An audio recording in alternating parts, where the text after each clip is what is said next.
À Noël, mon père m'a dit, sans la pitié, on ne t'inviterait pas, j'ai souri en partant. Cette nuit, j'ai bloqué tous leurs comptes. Ma réponse à leurs appels incessants, c'est le cadeau du Père Noël. Je m'appelle Aurore Dubois. J'ai 35 ans, je suis chef de projet en informatique et je vis seul dans un appartement à Aix-en-Provence.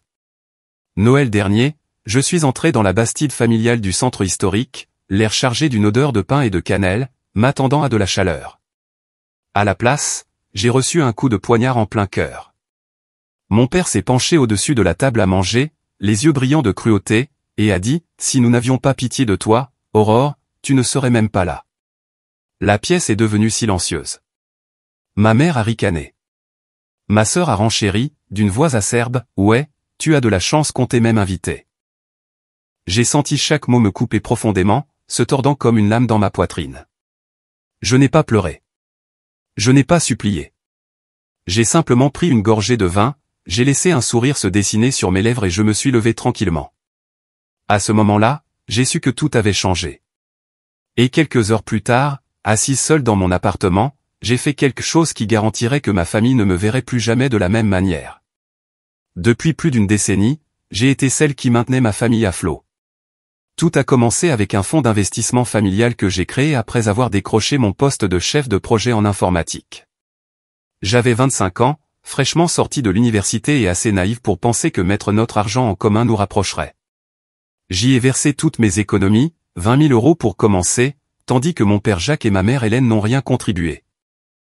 Ma sœur aînée Élise et ma sœur cadette Eva n'ont pas non plus participé. Ma tante Jeanne a versé quelques centaines d'euros une fois, puis a agi comme si c'était un geste grandiose.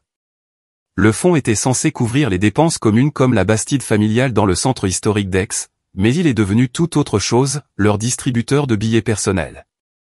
Je gérais chaque détail. Je payais la taxe foncière sur la maison, 3 000 € par an, parce que mes parents prétendaient être à court d'argent. Je couvrais leurs factures d'énergie, de l'électricité à l'eau, soit 500 € de plus par mois. Ma mère appelait, d'une voix désinvolte, disant que le chauffage allait être coupé. Je me connectais, transférais l'argent et recevais un vague merci, si j'avais de la chance.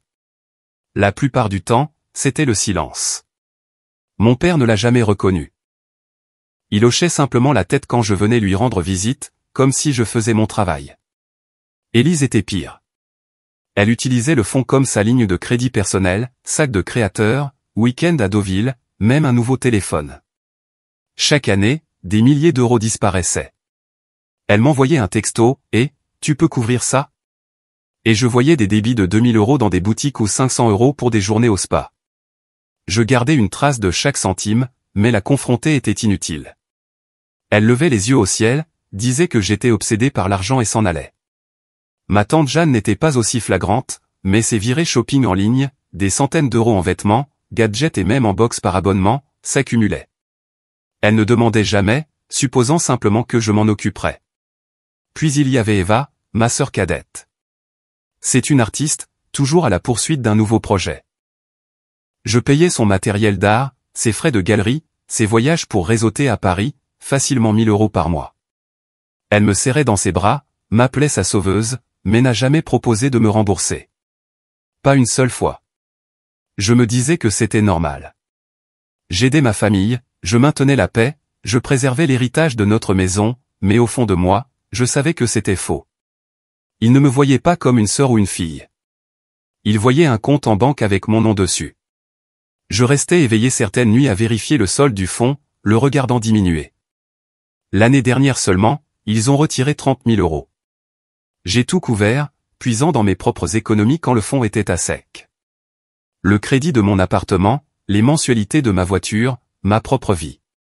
Je jonglais avec tout ça seul. Pendant ce temps, mes parents organisaient des fêtes dans cette maison d'Aix. Élise se vantait de son style de vie sur les réseaux sociaux. Eva poursuivait ses rêves et Jeanne commandait une autre boîte de bougies. Personne ne m'a demandé comment j'allais. Personne n'a proposé de participer. Si j'en parlais, ma mère soupirait, « Aurore, tu es si douée avec les chiffres. Nous te faisons confiance. » Confiance. Ce mot ressemblait à une gifle. J'avais passé des années à me convaincre que c'était ce que les familles faisaient, se soutenir mutuellement. Mais ce n'était pas du soutien. C'était de l'exploitation. Le souvenir de cette nuit dans la maison de ma famille brûlait plus fort que la colère que je portais. J'étais entré dans la maison en espérant une réunion de vacances chaleureuse. La salle à manger était bondée, mes parents, mes sœurs, ma tante, mon cousin et le petit ami de ma sœur aînée, Olivier Martin. Mon cousin, Jules, âgé de seulement 17 ans, était là aussi, faisant défiler son téléphone, évitant les adultes. Je portais une simple robe noire, rien de tape à accent grave-l'œil, mais je la trouvais élégante. J'avais passé des semaines à planifier mes échanges de cadeaux, espérant une nuit de connexion. À la place, j'ai eu une place au premier rang pour assister à leur mépris. Le dîner a bien commencé. Nous étions assis autour de la table en acajou, les assiettes remplies de chapons rôtis et de légumes grillés. Mon père découpait la viande, parlant de la météo. Ma mère passait la purée, son sourire crispé. Puis Élise s'est penchée en avant, ses yeux me scrutant comme si j'étais un article en solde. « Aurore, dit-elle, la voix dégoulinante de moquerie, tu as trouvé cette robe dans un bac de friperie. » La table est devenue silencieuse. Quelques fourchettes se sont arrêtées en l'air. J'ai forcé un rire, pensant qu'elle passerait à autre chose, mais ce ne fut pas le cas. Je veux dire, vraiment, c'est comme si tu essayais de nous mettre dans l'embarras. Ma mère a enchaîné sans hésiter. Elle a laissé échapper un rire aigu et moqueur, ses lèvres se retroussant alors qu'elle buvait un verre.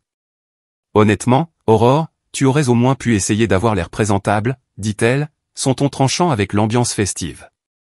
Mon père a hoché la tête, la mâchoire serrée comme s'il était d'accord avec une vérité tacite. Elle a raison, marmonna-t-il, sans même me regarder. Chaque mot atterrissait comme un coup de poing, lourd et délibéré. J'ai senti mon visage rougir, ma poitrine se serrer, mais j'ai gardé une expression neutre.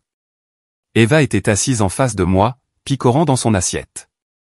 Elle n'a pas ri ni participé, mais elle n'a pas non plus pris ma défense. Son silence me piquait presque autant que les mots. Jeanne s'est affairée avec sa nourriture, faisant semblant de n'avoir rien entendu. Jules a levé les yeux de son téléphone, son regard croisant le mien une fraction de seconde avant de détourner les yeux.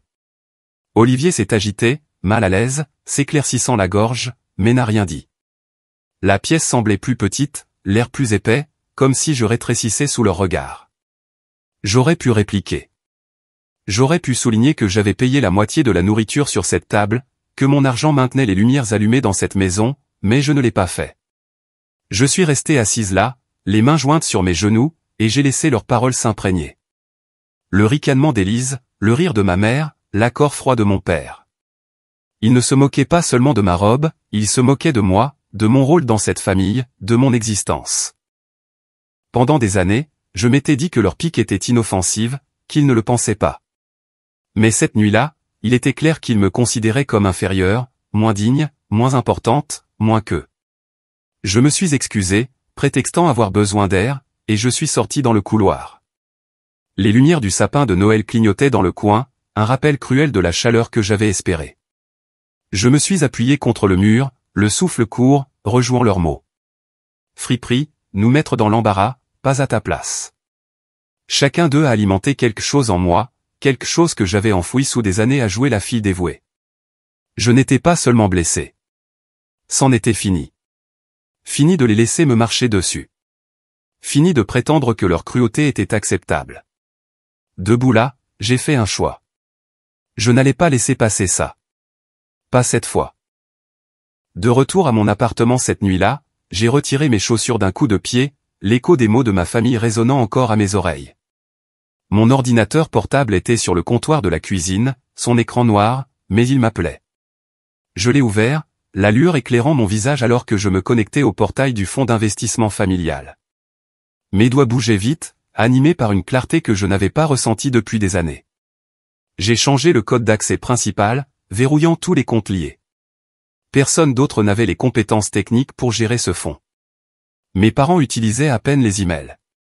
Ma sœur aînée pensait que les mots de passe demandaient trop d'efforts, et ma sœur cadette était trop occupée à peindre pour s'en soucier.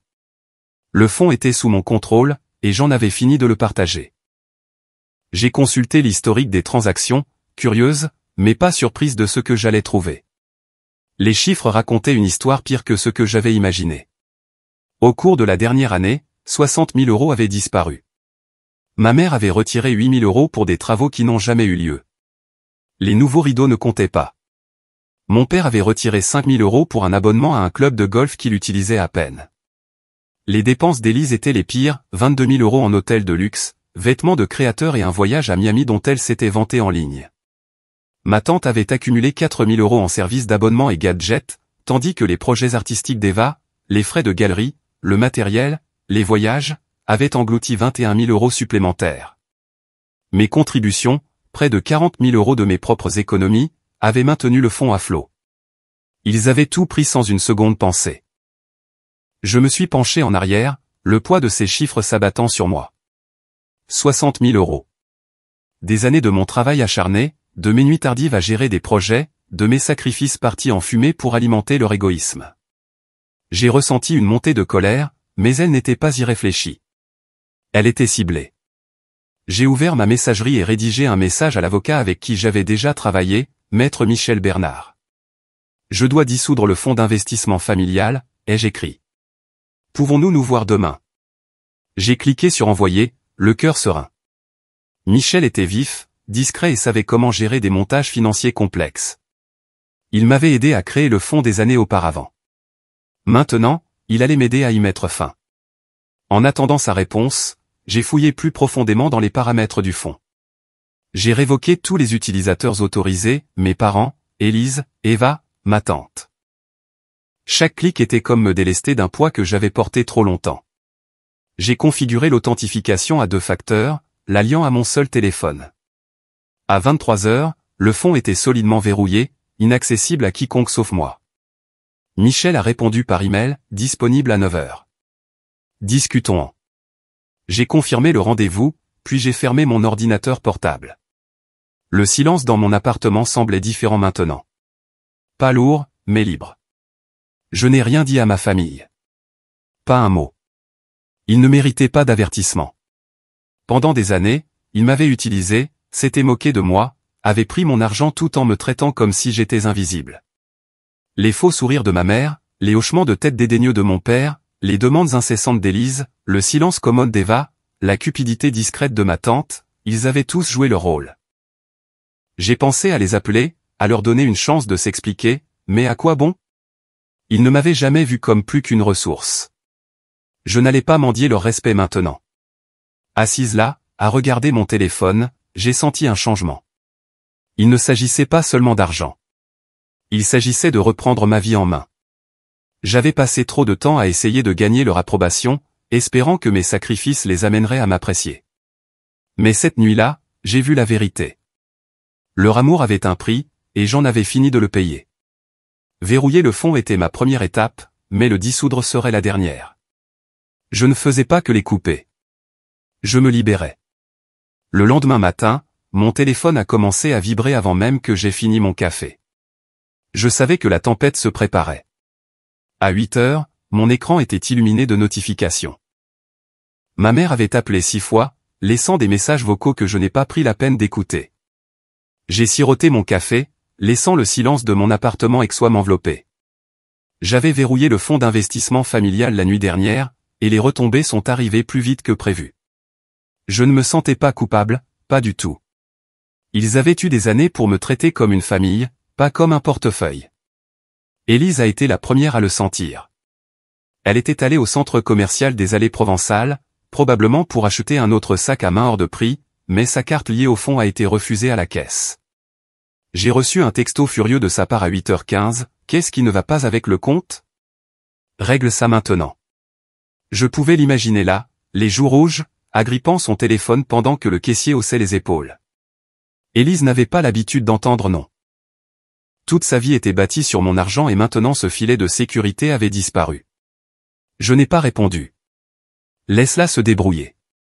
Au même moment, mes parents ont été touchés. Le fournisseur d'électricité avait envoyé un avis à leur domicile d'Aix. La facture du la veille n'avait pas été payée. Normalement, j'aurais couvert les 400 € sans une seconde pensée. Pas aujourd'hui. Mon père a essayé d'appeler, son numéro s'affichant une fois avant que je le mette en silencieux. Le message vocal suivant de ma mère est arrivé, sa voix aiguë, Aurore, on menace de nous couper le courant. Fais quelque chose. J'ai écouté celui-là juste pour entendre la panique s'insinuer dans son ton. Elle ne demandait pas, elle exigeait, comme toujours. J'ai ouvert un texto, j'ai tapé « c'est le cadeau du Père Noël » et j'ai envoyé. Puis j'ai bloqué son numéro pour la journée. Je n'étais pas d'humeur fort excuse. Eva a texté vers 8h30.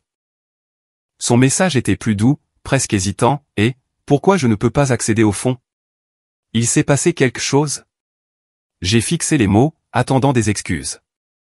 Un indice qu'elle comprenait à quel point elle avait profité de mon travail tout en restant silencieuse à la fête de Noël. Rien n'est venu.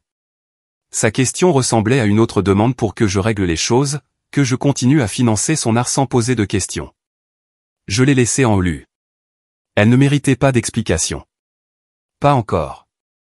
Je me suis penché en arrière sur mon canapé, la lumière du matin filtrant à travers mes stores. Les notifications continuaient d'arriver. Élise a envoyé un autre texto, tout en majuscules, exigeant que je l'appelle. Je l'ai ignoré. La voisine de mes parents, Madame Thibault, m'a même envoyé un message sur les réseaux sociaux disant qu'elle avait entendu ma mère se plaindre d'une erreur de facturation. J'ai failli rire. Erreur ? Non, c'était délibéré. J'avais passé des années à payer pour leur vie, électricité, eau, les virées shopping d'Élise, les frais de galerie d'Eva. Pendant qu'ils se moquaient de moi, maintenant ils faisaient face à la réalité, et ce n'était pas mon travail d'amortir la chute. Le chaos n'était pas seulement financier. Les textos d'Élise laissaient entrevoir quelque chose de plus profond. Elle a mentionné une affaire qu'elle ne pouvait pas conclure sans le fond. Je savais qu'elle avait lancé une sorte d'entreprise parallèle, probablement un autre stratagème pour paraître riche sans travailler pour l'être. Sans mon argent, ses plans s'effondraient. Mes parents, eux aussi, étaient aux abois. Mon père s'était toujours vanté de la maison familiale, agissant comme s'il la faisait tourner. Maintenant, avec les factures qui s'accumulaient, il allait devoir affronter ses propres mensonges. Je me demandais combien de temps il leur faudrait pour réaliser que je ne viendrais pas à leur secours. Au fur et à mesure que la matinée avançait, j'ai ressenti un calme étrange. Leur panique n'était plus mon problème. Je leur avais tout donné, argent, temps, patience, et n'avais reçu que du dédain en retour. Verrouiller le fond ne consistait pas seulement à les couper. Il s'agissait de tracer une ligne. Ils avaient supposé que je serais toujours là, prêt à payer pour leurs erreurs. Mais j'en avais fini de jouer ce rôle. Laisse-les sentir le poids de leur choix, tout comme j'avais senti le poids de leurs mots. À midi, on a sonné à ma porte, de manière sèche et insistante. Je savais que c'était elle avant même de vérifier. J'ai ouvert la porte pour trouver Élise debout là, les bras croisés, les lèvres pincées de colère. Elle avait conduit directement depuis le centre commercial, ses lunettes de soleil de créateur relevées dans ses cheveux, un sac de course pendant à son poignet, vide bien sûr. Ses yeux se sont fixés sur les miens, et je pouvais sentir la tempête gronder. Je me suis écarté, la laissant entrer dans mon appartement, mais je ne lui ai pas offert de siège. Ce n'était pas une visite de courtoisie. « Tu dois régler le problème du compte », dit-elle, la voix basse mais mordante, comme si elle retenait un cri. Ma carte a été refusée dans 3 magasins aujourd'hui. 3. Sais-tu à quel point c'était humiliant ? Elle arpentait mon salon, ses talons claquant sur le parquet. Je me suis appuyé contre le comptoir de la cuisine, les bras croisés, la regardant se décomposer. Pour une fois, je n'ai pas ressenti le besoin d'arranger les choses. Je l'ai laissé parler, ses mots se déversant en un flot. Elle a pesté contre une affaire qu'elle ne pouvait pas conclure, un client qui s'était retiré parce qu'elle ne pouvait pas payer les frais initiaux, une réputation qu'elle essayait de construire. « Tu es en train de tout gâcher pour moi, Aurore », a-t-elle lancé, pointant un doigt manucuré vers moi. Déverrouille juste le fond. Ce n'est pas si difficile. Son ton était le même que celui qu'elle avait utilisé à la fête de Noël, comme si j'étais un inconvénient, un problème à régler. J'ai pris une lente inspiration, gardant ma voix stable. Les sœurs ne se traitent pas comme des banques, ai-je dit. Ses yeux se sont agrandis, comme si elle n'arrivait pas à croire que je lui répondais. Pendant des années, j'avais laissé passer ses exigences, couvert ses dépenses excessives, ignoré ses piques. Plus maintenant. Tu as utilisé mon argent comme si c'était le tien, ai-je continué. Et j'en ai fini avec ça.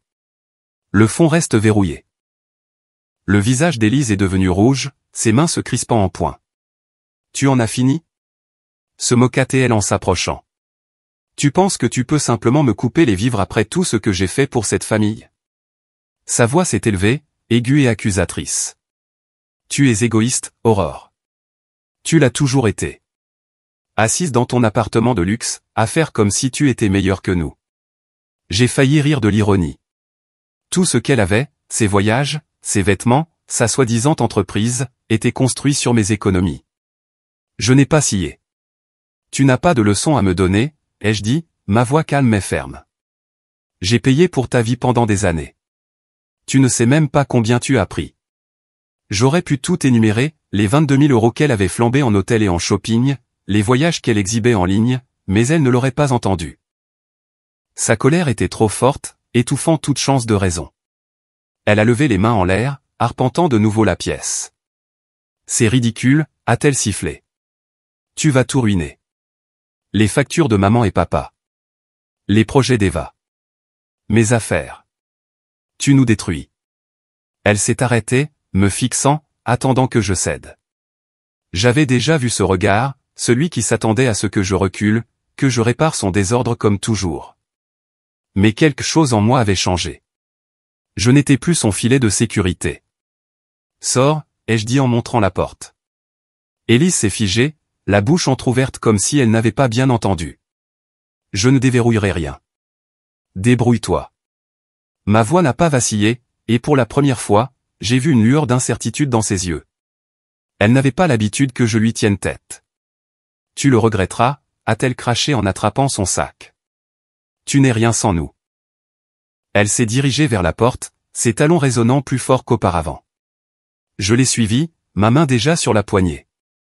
Alors qu'elle sortait, elle s'est retournée, le visage tordu par la rage. Ce n'est pas fini, Aurore. J'ai fermé la porte avant qu'elle ne puisse en dire plus, le loquet s'enclenchant. Debout là, j'ai senti le poids de ses mots, mais ils ne m'ont pas brisé. Pendant des années, je l'avais laissé, je les avais tous laissés, définir ma valeur. C'était fini. J'avais tracé ma ligne, et je n'allais pas reculer. Cet après-midi-là, mon téléphone s'est allumé avec un message d'un expéditeur inattendu. Le texto d'Olivier est arrivé à 14 heures. Court, mais lourd. J'ai vérifié les registres du fonds. Tu étais la seule à y mettre de l'argent. Merci, Aurore. J'en ai fini avec Élise. J'ai fixé les mots, pris au dépourvu. Olivier avait toujours été silencieux, assis en retrait lors des réunions de famille, mais il avait clairement prêté attention. Je ne m'attendais pas à ce que quelqu'un remarque ce que j'avais fait pour la famille, et encore moins le reconnaisse. Sa gratitude m'a frappé plus fort que je ne l'aurais cru, une petite fissure dans le mur que j'avais construit autour de moi. J'ai répondu, de rien, et j'en suis resté là. Plus tard, j'ai appris d'un ami commun qu'Olivier avait fait ses valises et quitté l'appartement d'Élise. Elle avait perdu plus que l'accès à mon argent ce jour-là. Le message d'Eva est arrivé 1 heure plus tard, son ton plus doux que d'habitude. Je suis désolé de t'avoir prise pour acquise. Je ne réalisais pas à quel point tu portais tout pour nous. Je l'ai lu 2 fois, cherchant la sincérité. Eva n'avait pas participé aux moqueries à la fête de Noël, mais son silence avait été tout aussi bruyant. Elle avait dépensé mon argent pour son art, ses rêves, sans jamais demander comment je gérais tout ça. Ses excuses semblaient trop peu, trop tard. Je n'ai pas répondu. Je n'étais pas prête à pardonner, pas quand les blessures étaient encore fraîches. Peut-être un jour, mais pas maintenant. Pendant ce temps, les retombées continuaient de s'étendre. La maison de mes parents a été plongée dans le noir ce soir-là lorsque le fournisseur d'énergie a mis sa menace à exécution. Le courant a été coupé, laissant Jacques et Hélène se débrouiller dans leur maison d'ex. Une voisine m'a envoyé un texto disant qu'elle avait vu mon père sortir un groupe électrogène, jurant à voix basse à propos du coup d'Aurore. Ma mère, comme on pouvait s'y attendre, racontait à qui voulait l'entendre que j'avais trahi la famille. Je m'en fichais. Ils avaient compté sur moi pour maintenir leurs lumières allumées, leur vie confortable, tout en me rejetant comme une simple formalité. Maintenant, ils apprenaient ce que c'était que de se débrouiller seuls. Les pertes d'Élise s'accumulaient aussi. Sa soi-disant affaire, celle pour laquelle elle avait crié dans mon appartement, est tombée complètement à l'eau. Un contact dans son cercle, quelqu'un que j'avais rencontré à une fête de fin d'année, m'a envoyé les détails par message. Élise avait présenté une start-up promettant des retours rapides aux investisseurs, mais sans mes fonds pour soutenir ses présentations tape à accent grave l'œil, il s'était retiré. Le contrat, d'une valeur de plusieurs dizaines de milliers d'euros, était perdue. Elle avait bâti son image sur de l'argent emprunté, et maintenant que la source se tarissait, sa crédibilité aussi. Je n'ai ressenti aucune sympathie. Elle m'avait traité d'égoïste, mais son monde entier avait été construit en prenant ce qui était à moi. Assise dans mon appartement, j'ai laissé la réalité de tout cela s'installer. Le message d'Olivier avait été une surprise, un rare moment où quelqu'un me voyait pour ce que j'avais fait. Mais cela n'effaçait pas les années où j'avais été utilisé, où j'étais invisible pour les personnes qui étaient censées se soucier de moi. Les excuses d'Eva, bien que plus douces, ne changeaient rien au fait qu'elle avait profité de mon travail sans une seconde pensée. La colère de mes parents, l'effondrement d'Élise. Rien de tout cela ne me faisait sentir coupable. Cela me faisait me sentir lucide. Pour la première fois, j'ai vu la vérité sur ma place dans cette famille. Je n'étais pas leur sauveuse ni leur distributeur de billets. J'étais Aurore, et cela suffisait. La journée s'est terminée dans le calme. Mon téléphone a cessé de vibrer, les notifications s'estompant à mesure que la réalité de ma décision s'imposait à eux. Ils faisaient face aux conséquences dont je les avais protégés. Pendant des années. Je ne savais pas ce qui allait suivre. Peut-être plus de colère, peut-être plus d'excuses, mais je n'avais plus peur. Je les avais portés assez longtemps. Maintenant, c'était à leur tour de se porter eux-mêmes. Un mois plus tard, je me suis installé dans ma nouvelle vie. Mon nouvel appartement dans le centre historique d'Aix était plus petit, mais je m'y sentais chez moi. Le balcon donnait sur une rue calme bordée de platanes. J'avais commencé à peindre, mon chevalet installé près de la fenêtre où la lumière du matin se déversait sur la toile. Il ne s'agissait pas d'être doué. Il s'agissait de créer quelque chose qui m'appartenait. L'après-midi, je m'occupais d'un petit jardin sur le balcon, encourageant les herbes et les fleurs à pousser dans des pots que j'avais choisis moi-même. Pour la première fois depuis des années, je vivais pour moi, pas pour les exigences de quelqu'un d'autre.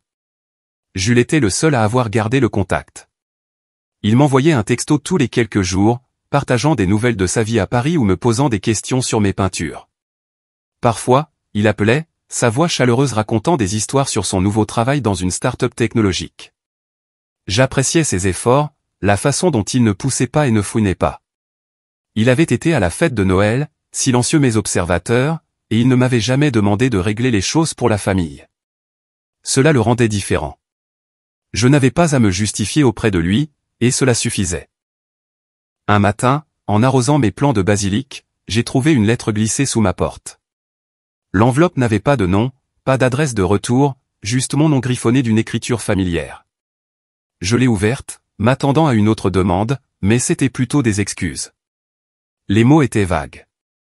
Désolé pour les erreurs passées, pour avoir pris les choses pour acquises, mais ils portaient un poids que je reconnaissais. Cela aurait pu venir de ma mère, de mon père, peut-être même d'Eva ou d'Élise. Je ne me souciais pas de deviner. J'ai posé la lettre sur mon comptoir de cuisine et les laissé là, sans réponse. Leurs mots ne pouvaient pas effacer les années où j'avais été utilisé, où j'avais été mise de côté. Je n'étais pas prête à les laisser revenir. Et peut-être que je ne le serai jamais. Debout sur mon balcon, j'ai réfléchi à ce que j'avais appris. Me respecter signifiait tracer des limites, dire non et m'éloigner quand j'en avais besoin.